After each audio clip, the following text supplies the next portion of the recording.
नमस्कार, स्वागत है आप सभी का संस्कृति आईएएस के यूट्यूब प्लेटफॉर्म पर। मेरा नाम है शुभम और आज हम बात कर रहे हैं एक महत्वपूर्ण टॉपिक पर जो जुड़ा है डीआरडीओ से।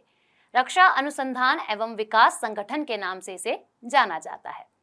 आज हम बात कर रहे हैं डीआरडीओ की, क्योंकि डीआरडीओ द्वारा सफलतापूर्वक परीक्षण कर लिया गया है ग्लाइड बम गौरव का।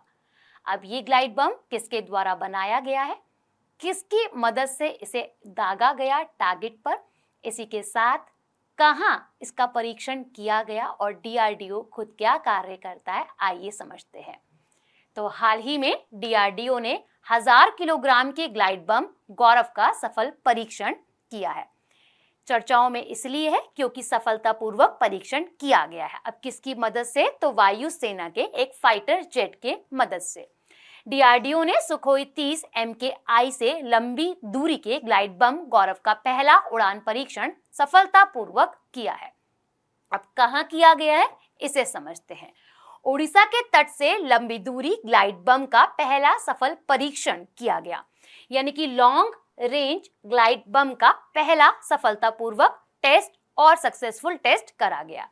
इस बम ने लॉन्ग व्हीलर आइलैंड पर बने एक टारगेट को सटीक हिट करा है, यानी कि डायरेक्ट उस पॉइंट पर जाकर इसने हिट करा है जो एक टारगेटेड पॉइंट था।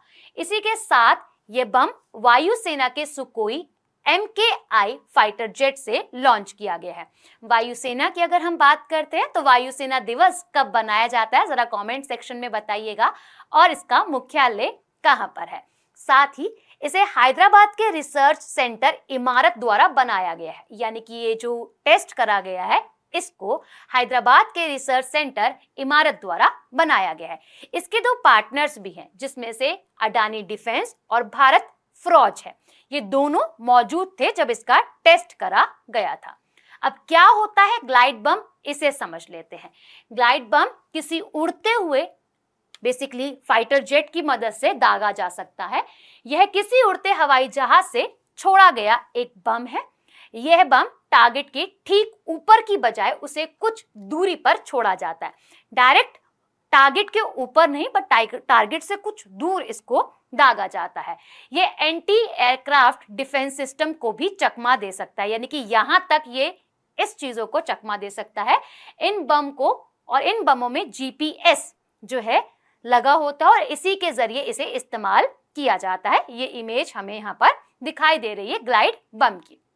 अच्छा, गौरव बम की खासियत के बारे में जान लेते हैं कि कितने किलोग्राम का है और इसी के साथ ये कितनी लेंथ का है, कितनी ब्रेथ का है और कितना दूरी तक यह चल सकता है। यह हवा में लॉन्च किया जाने वाला 1000 किलोग्राम का ग्लाइड बम है। सबसे पहले इसका वेट बता दिया है। यह लंबी दूरी के टारगेट जैसे कि 100 किलोमीटर को हिट करने में सक्षम है, यानी कि 100 किलोमीटर पे अगर कोई टारगेट है तो हाँ ये हिट कर सकता है। इसकी खुद की लंबाई 4 मीटर की है। इस बम के अंदर पंख लगे हैं जो इसे ग्लाइड करने में मदद करते हैं। इस बम में पावरफुल नेविगेशन सिस्टम लगा है, जैसे अभी हमने पीछे जाना GPS सिस्टम की मदद से यह चलता है, तो हाँ इसमें पावरफुल नेविगेशन सिस्टम लगा है। लॉन्चिंग के बाद यह बेहद सटीक हाइब्रिड नेविगेशन सिस्टम की मदद से टारगेट की ओर बढ़ता है, यानी कि टारगेट को हिट करने के लिए चलता है।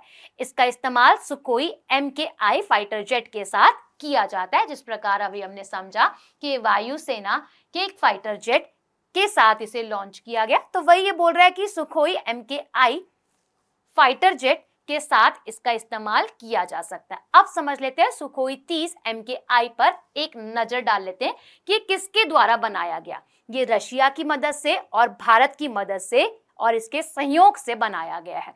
ये लंबी दूरी का एक फाइटर जेट है। यह रूस के सुखोई तथा भारत के हिंदुस्तान एरोनॉटिक्स लिमिटेड के सहयोग से बनाया गया है। यह एक बार में 3000 किलोमीटर तक की दूरी तय कर सकता है और इसी के साथ इसमें हवा में ही रहते हुए ईंधन फिल किया जा सकता है। इसमें हवा में ही ईंधन भरा जा सकता है। अब जान लेते हैं डीआरडीओ के बारे में, जिसका एस्टेब्लिशमेंट 1958 के अंदर किया गया था। इसके चेयरपर्सन कौन है, जिनका 1 वर्ष के लिए अभी हाल ही में कार्यकाल भी बढ़ाया गया है, बताइए जरा कमेंट सेक्शन में।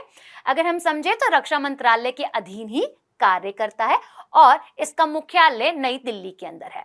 इसका उद्देश्य है कि एडवांस डिफेंस सिस्टम और टेक्नोलॉजीज को बनाकर और इसी के साथ भारत को सशक्त बनाना। अब एक सवाल आप सभी के लिए, कमेंट सेक्शन में जरूर बताइएगा और जो सवाल मैंने पूछे हैं उनका आंसर भी जरूर दीजिएगा। मिलते हैं आप सभी से नेक्स्ट वीडियो में।